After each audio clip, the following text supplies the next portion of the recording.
Why don't we start off with you were in the military? Correct. So where are you from? I'm from California, Southern California.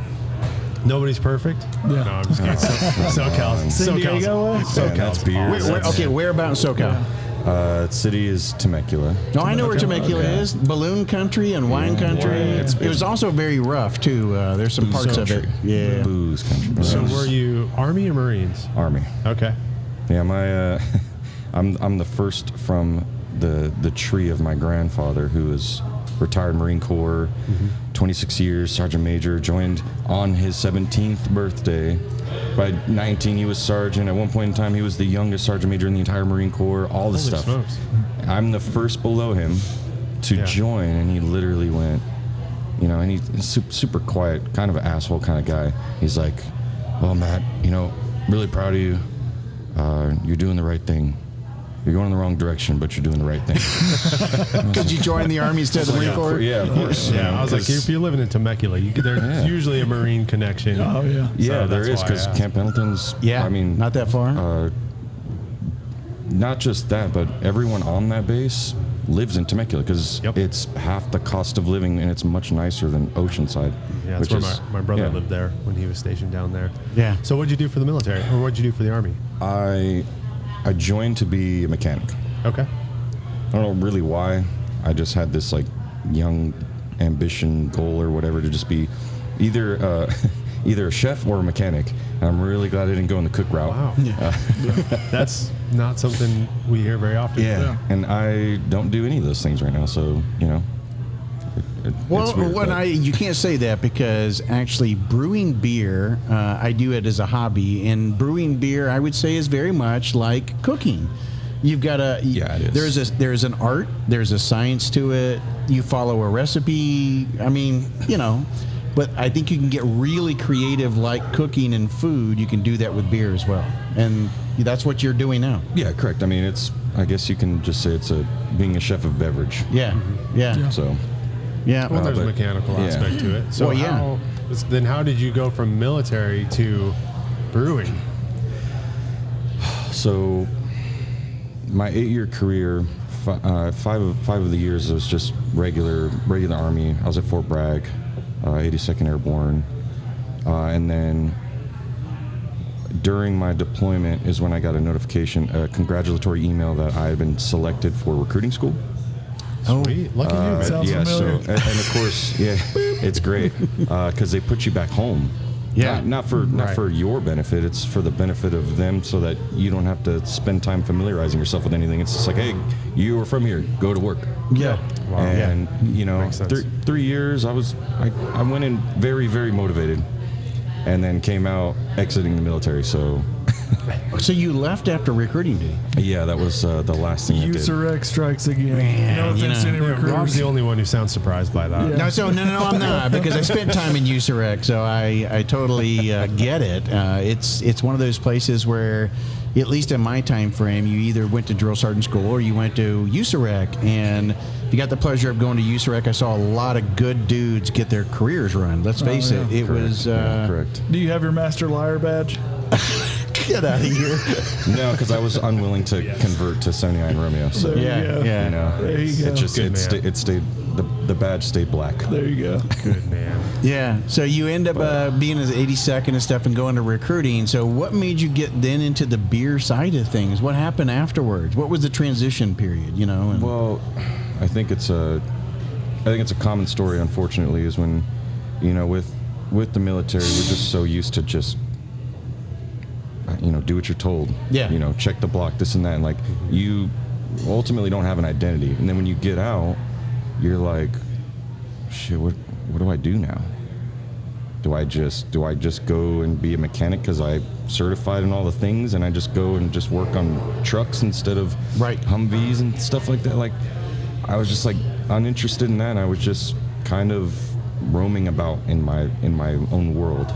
And I have a buddy that has done a lot of home brewing, and something I never even thought about. It's you drink a lot of beer, but as a normal consumer, you never think about how it's made or anything like that. Right. So I asked, I was like, hey man, next time you brew, can I just join in and help. Yeah. Because I'm interested. And, the combination of the process, the smells, just how everything looked, it was just like, man, it just, the one time, that's all it took. And then I literally jumped into the rabbit hole of brewing world. Like I maybe a few months later, I reached out to a local brewery, ended up being a sales rep for them. One of the brewers got let go maybe 6 months later, and then I joined and became like a co-head brewer with someone else. Mm-hmm. So like I have a very, very small amount of time as a home brewer. Most of my brewing career is commercial. Yeah, commercial. I think I've done both. I've worked on, did the same thing after I did some home brewing, did some volunteer work with commercial brewers just to help them out, to also learn more and, larger scale, obviously. Yeah.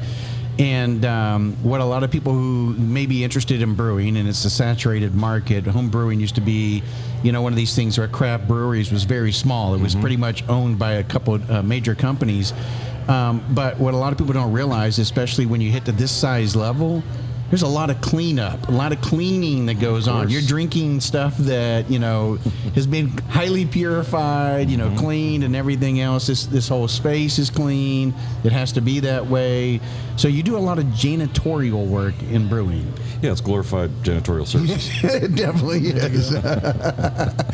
So how did you come up with this particular recipe? So when you were approached about this, and then they kind of went hands off and you took it over, what made you think of this particular recipe, which by the way is really good? It's phenomenal. I mean, Yeah. I'm on the train of just making beer that doesn't suck, and this beer does not suck. No, it doesn't. All. No. I mean, I'm not one to like toot my horn or anything ever really, but I'll put this beer up with most of the beer out there. But the mindset came across as like, well, the average veteran, they're drinking like hoppy stuff. Yeah.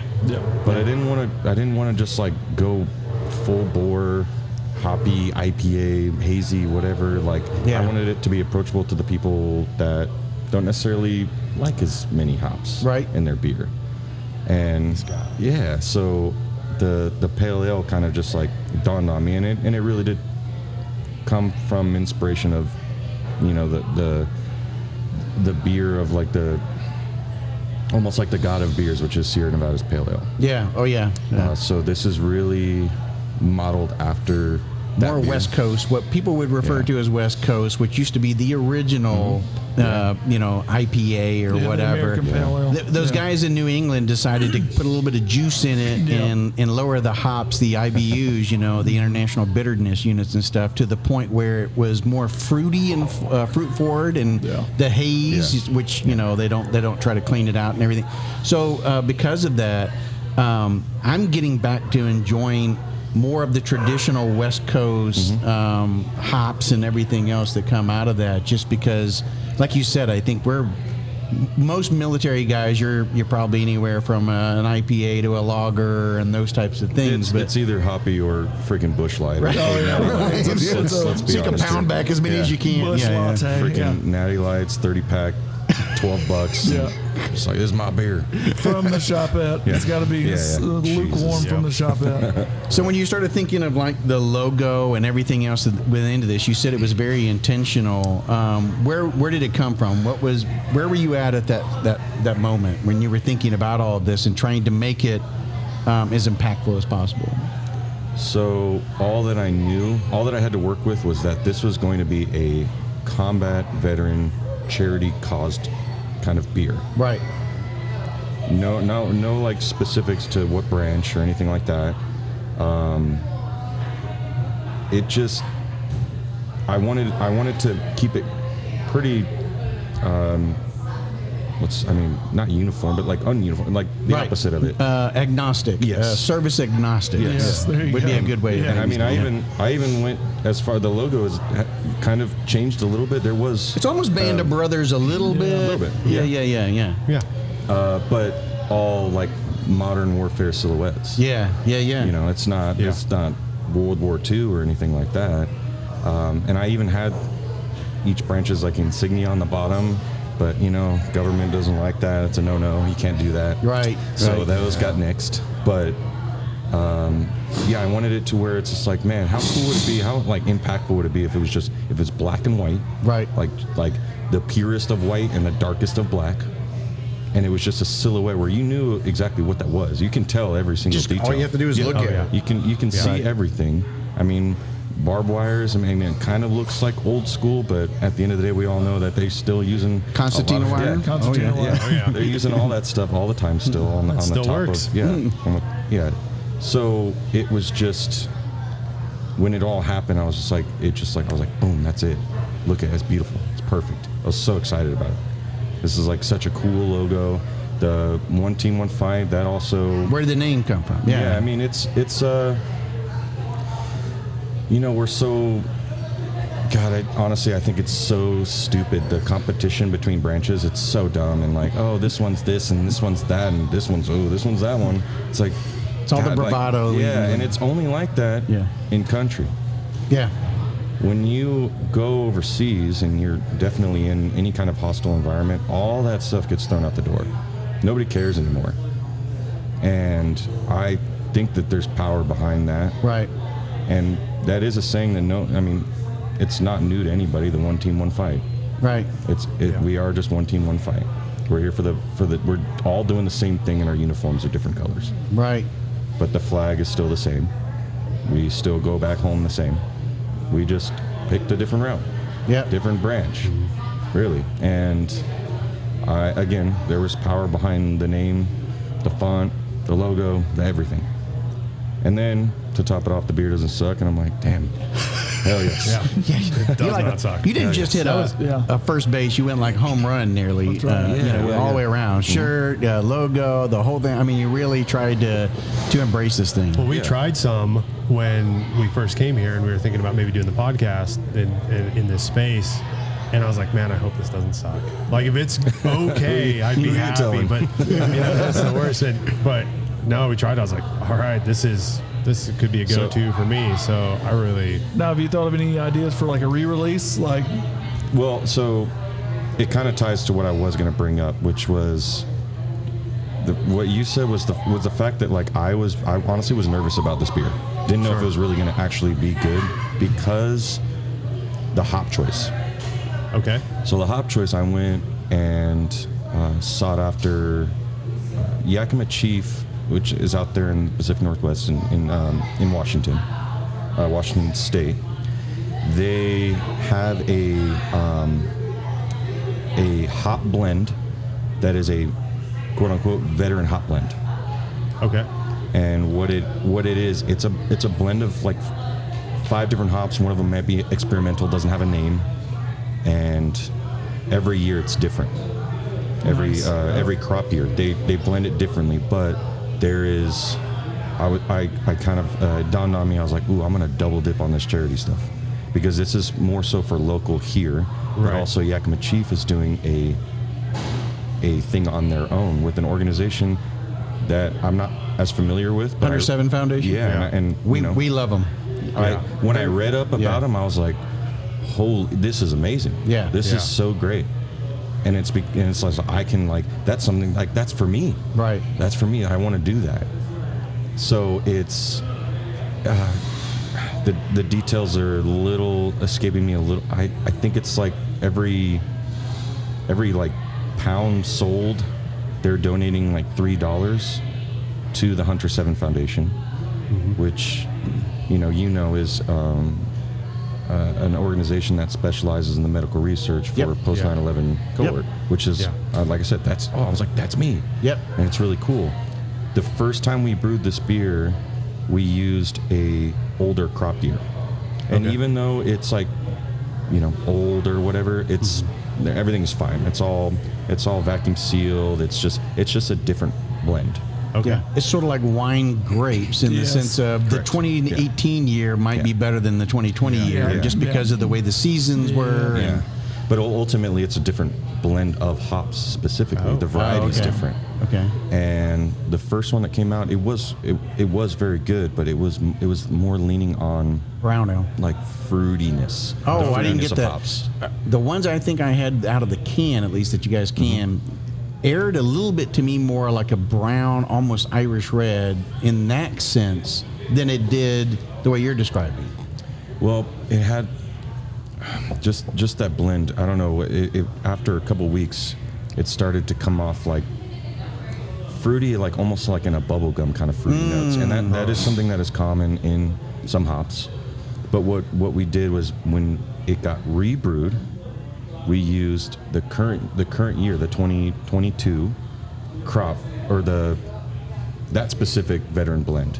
Because at the first time that we brewed it, it wasn't ready yet. They were just taking like pre-sales and Gotcha. like, kicking it off. Hey, it's coming out this date, but that was later than what we actually brewed it. Right. So when we brewed it again, we got the 2022 crop, and this one was a little bit more West Coast kind of forward. Yeah. Citrus, a little bit piney. Yeah. The hops themselves smelled like a little bit of flowery, or a little minty, honestly. Oh. Yeah. Oh, wow. Minty. That was it was a mint bomb. But the final product came out, and it was, I think, better than the first time it got brewed. So I'm happy about that. But ultimately, when it got brewed, you don't exactly know how it's going to turn out, especially if you don't know those exact hops. So I was just crossing my fingers, hoping that this beer was not going to suck. Because it would freaking had bummed me out so much if it sucked. Right. So in that same vein, if we're going every year with a re-release, it's going to be a different hop blend every year. Yeah, so they do. It comes out October, I believe, so that you can have some things ready for like Veterans Day. Yeah. Oh, nice. But it is. I mean, it's just still going to be a mystery blend though, to you when you get every year. They add experiments. They add experimental hop into the blend, and unless you've specifically used that variety, that has yet to be named, right. Then you're rolling the dice. You don't know exactly. Do they tell you anything about which hops might be, which yeast might be best or anything to bring out a certain flavor? Not necessarily. There is I guess like it says with the hop blend, it says, citrus, floral, like little a bit flavor spicy. profile that they'll try to attach to it. Yeah. They're trying to sell it in a sense of like pre-framing what you should expect from this hop blend. Gotcha. Okay. Yeah. Okay. But every year they do a different blend. Yeah. And I think it's really cool. I mean, the veteran one's not the only thing that Yakima Chief does, but I just thought, man, how cool would it be if I double dip this whole charity thing? Yeah. Yeah. Which is great. No, it is great. I mean, Hunter 7 I go from not knowing it to being a huge fan of it. Yeah. Well, I reached out to Chelsea, who's the founder, and when I found out about this, when Paul and I were talking about 2.5 months ago, when we first came back, we actually had just got done taping with 5th Ranger Training Battalion, and we decided the next day to kind of chill. We came up here to Line Creek and such, and had the beer, and Joe, from Line Creek says, "Oh, you guys are veterans," and that was what kicked off the conversation. And then when he said what they used, I knew right then it was Hunter 7, so I reached out and I said, "Hey, you probably don't know, but Line Creek, is actually using it." She was like, "Oh my God, that's amazing." She goes, "I've heard so many great stories, like what you're describing." So very humbled individual who is very appreciative of these types of things taking place. And what I love about it is that it's not one veteran nonprofit benefiting. It's used to benefit multiple nonprofits, but it also benefits what Yakima Chief is trying to do with Hunter 7 Foundation as well. So it's a win-win-win all the way across. Exactly. Yeah, that stood out to me as well. I'm like, okay, we're the double dipping thing. It's like, well, this is what we're always talking about. Like, let's make the veteran network strong. Let's work together. I mean, you're a perfect example of it. And It's finding and curating those like symbiotic relationships. Yes. Yeah. And again, Hunter 7 is a non-biased organization as well. It's just all veterans. Yep. And that's what this beer is supposed to be, is all veterans. That's what the charitable organizations here locally are non-biased. Right. It's just veterans. We just want to help you because God knows we all need it. Yeah. Yeah, you know? no lie. And I think that, I mean, alcohol is one of those things that a lot of people talk about, especially with post-traumatic stress and everything, that is it really a positive statement? I think we're trying to use it in a different way. You're trying to look at it as it is a brewery. You want to give back to the veteran space. Hey, this is one opportunity to do it. Yakima Chief is the same way. They're a business that happens to sell grains and hops and, those types of things. So, I mean, again, everybody's trying to run a business. Don't start putting a certain lens on the product and what's trying to get accomplished here, I believe. And I mean, I'll tell you just from only my own personal standpoint is back to when I first started doing this whole brewing thing and kind of found my calling in a sense, was that exiting, not knowing, and then the fight or flight mode stops, and then you're realizing, oh, maybe I'm not all right in the head right now, and this and that, and it's a scary feeling. But what I found through brewing was that all that stuff goes away when I'm brewing. Because you're focused.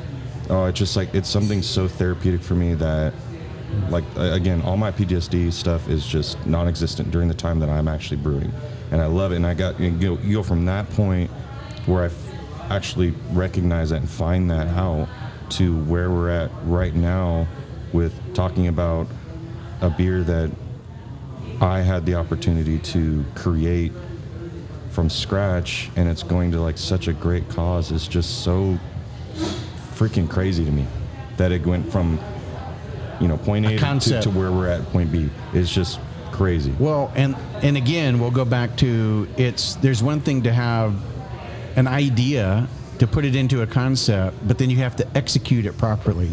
So, that's what we want to impart. This was executed flawlessly.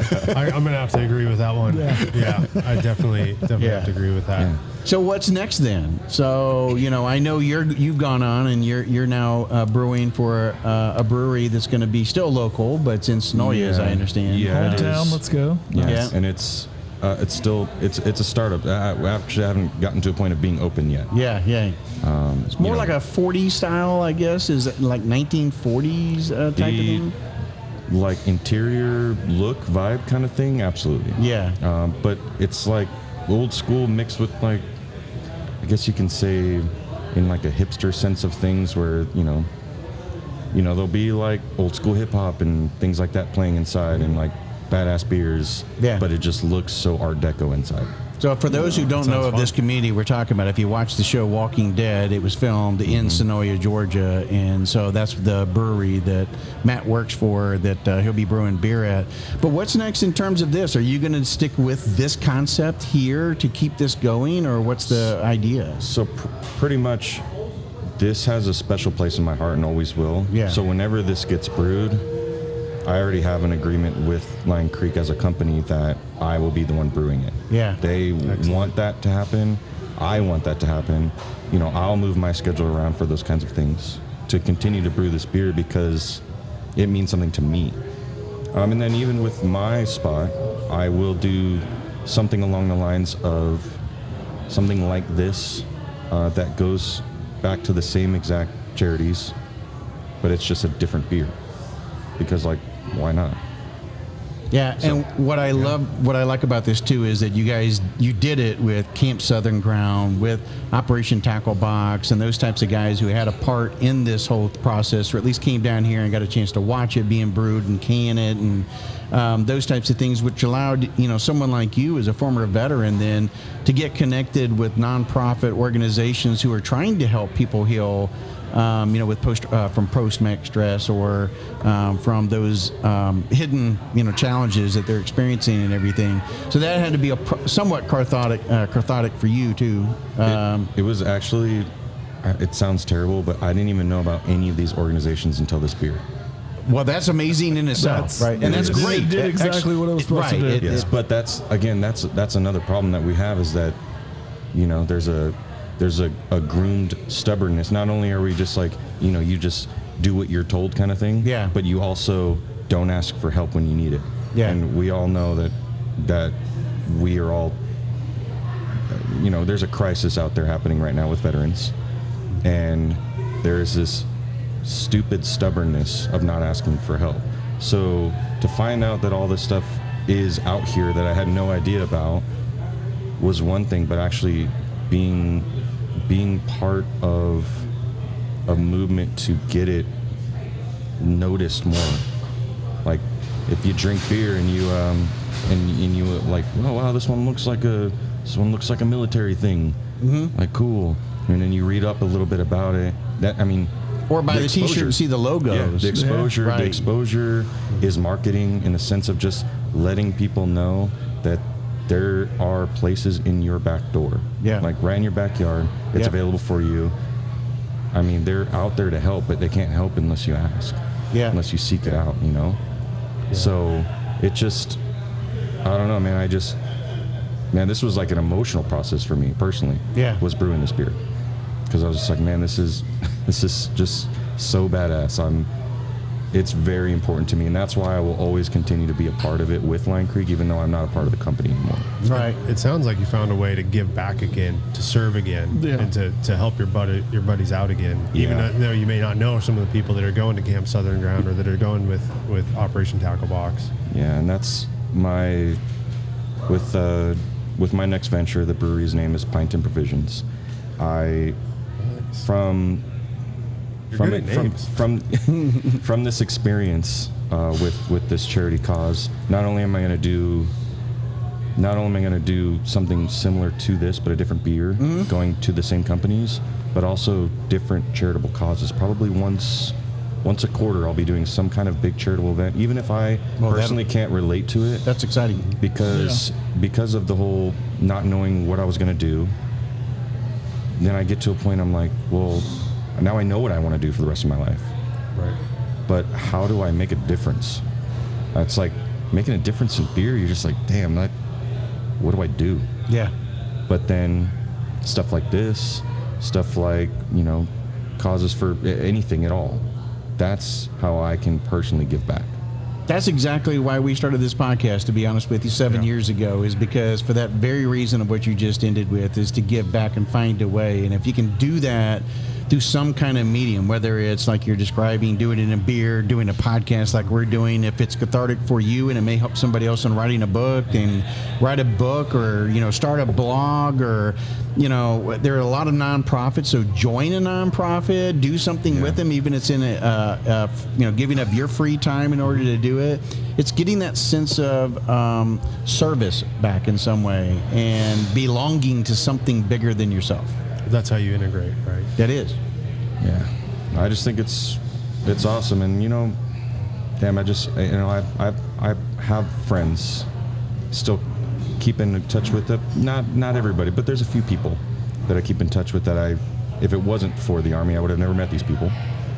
And some of them are really struggling right now, mentally.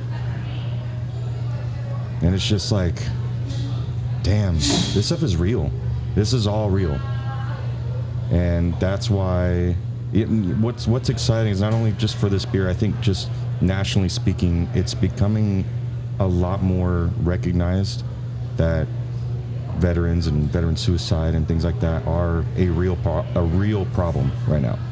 Yeah. So doing any little thing, like these companies out here that, just they just hang out with a veteran that gets out of the military and just help them along, can do so much more than you realize. Yeah. Yeah, it's the little things. They can change a life. A little bit of kindness, a little bit of guidance, a little bit of, hey, I'm here. I got your back if you stumble. That's. I think those are the things. A lot of people may be out there thinking like, how do I make this big change, or maybe I need to start my own big project. Yeah, you can do that if you have the wherewithal, but just be a human being, be kind, and be open to it. There's a lot of, like you said, a lot of little things you can do in your own way. I think it takes time to get to that point of recognizing that, though. Yeah, that's true. Because of, we've all been in, and anytime you ask for help, like, it's very, very frowned upon. Yeah. It's sort of like going to a sick call. You better, Nobody wants to be sick call ranger, man. And you can literally be almost dying, but get your ass back in formation. We got PT. Let's go. Right. Like you can go on your own time. Right. Your own time. You're on our time right now. It's just like, damn, that's very problematic. It's very problematic. Man. And now, when people get out, they're just like, damn, maybe actually I am really messed up in the head. Yeah, and they don't want to reach out for those very same reasons because we created that stigmatism. It's getting better. I don't know if you've got some buddies that are still on active duty. There is at least traction moving things forward. I think there are real leaders who experience it themselves, who realize that they've got to find a way not only to cure themselves or at least work on that in a healthy way, but make sure that people stay in the fight. And in the fight could be just survival, living.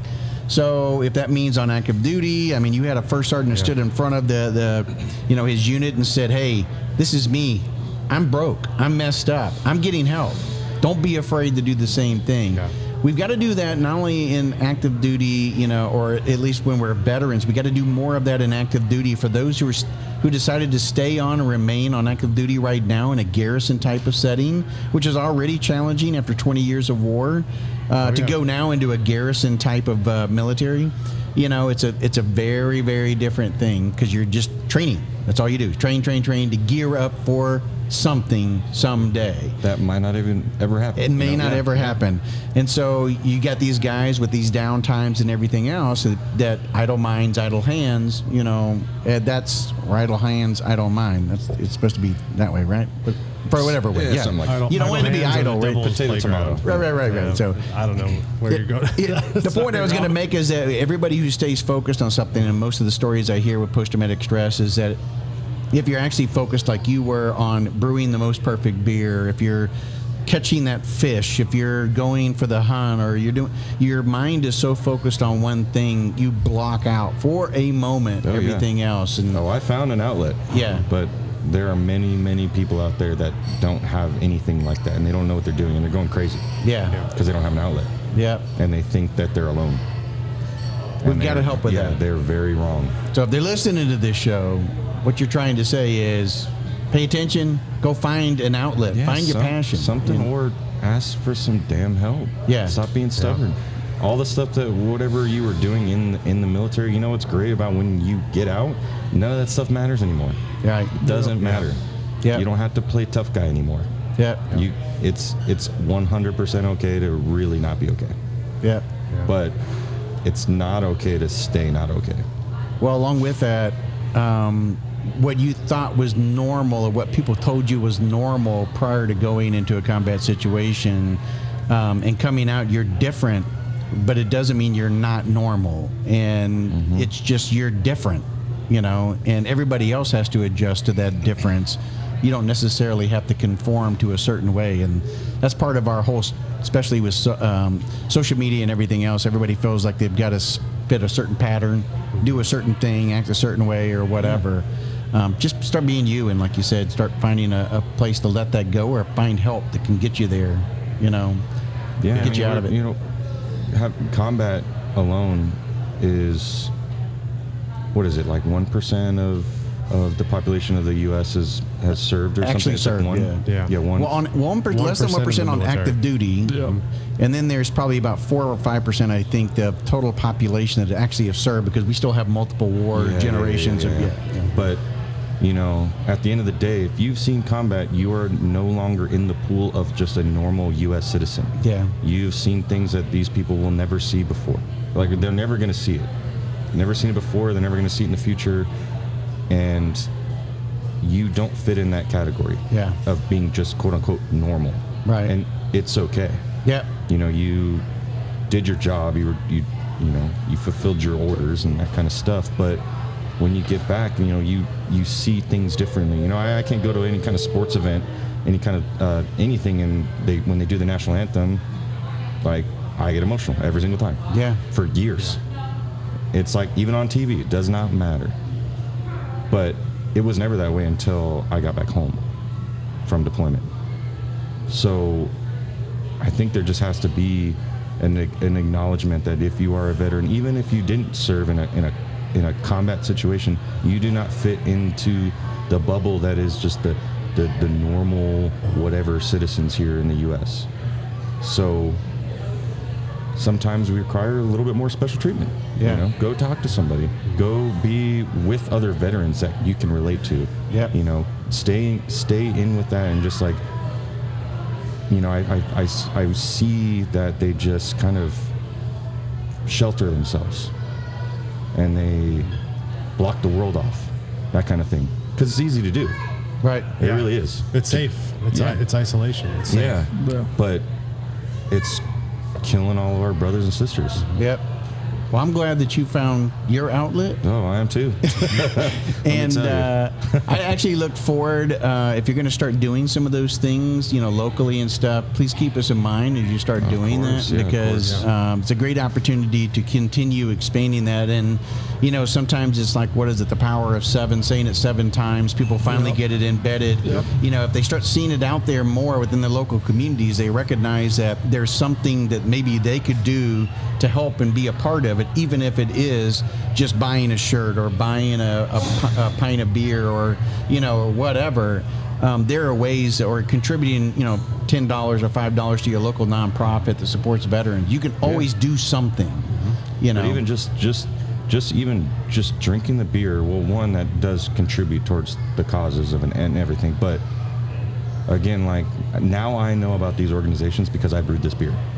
Had no idea that was even here at all.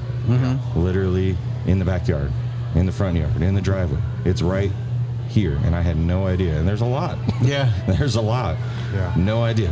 Yep. Because we're all just like, you know, the things that are commercialized, like, you know, the Wounded Warrior Project. Like, everyone knows that because it's on commercials. Right.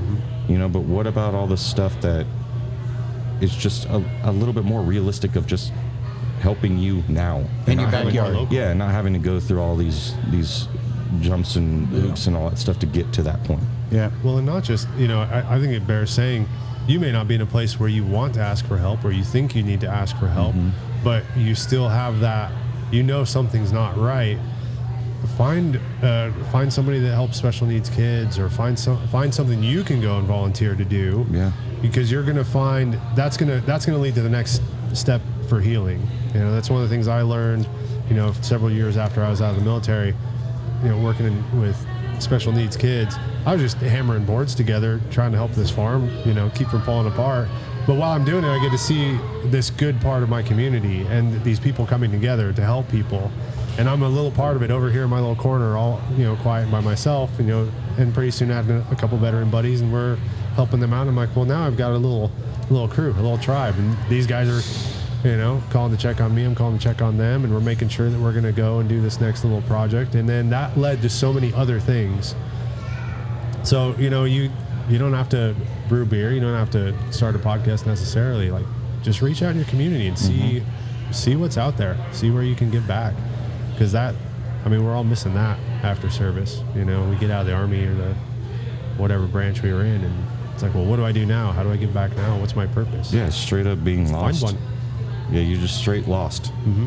Because you joined to do a specific job. You were told that job. You were taught that job. Yeah. You, at work, you were told exactly what needs to get done, how to do it. And it's meant to be the most important thing in your life, too. Like, you got to do this. And it's like, every unit's the best unit, right? Like, nobody's... Nobody's in the locker room before the game saying, we're second best, go do a good job. You know, they're like, we're the best. So, but it's just, I love that I can give back in a sense of helping, because all of these organizations are designed to specifically, and most of them are, like this beer is tailored to combat veterans specifically, but that's not, I mean, no doors are closed to, if you didn't serve, you can't go talk to these companies or anything like that. That's not like that, but it's like, damn, the combat veterans, they need help. Yeah. You know, the wars, terrible. Yeah. Iraq, Afghanistan, they were terrible, and I think that it's finally getting to a point where people are realizing, especially the ones who served, are realizing how awful it was, all the things that had to get done, and I mean, I mean, at least for me, I'm like throwing my arms up when somebody asks me, like, well, about anything at all. I'm like, I don't even know why I was there. That's why. I don't even know what I don't know what the mission was, like, because it's all just fluff. And like, political talk. But it's just that when we get out and we're trying to find ourselves, when we're just so used to everything being told pretty much how to live, to go to like, hey, now you have to live for yourself, especially when you join like right at 18, or some of these kids 17. I put some 17-year-old kids in, it's wild, but like, you don't know who the hell you are, but you should just know that you're not alone. It's okay to ask for some help, and these organizations, that's literally what they do. It's just to help you kind of find yourself, or just be somebody that can relate to you if you feel alone, and just help you get to a better spot so you don't feel so damn lost.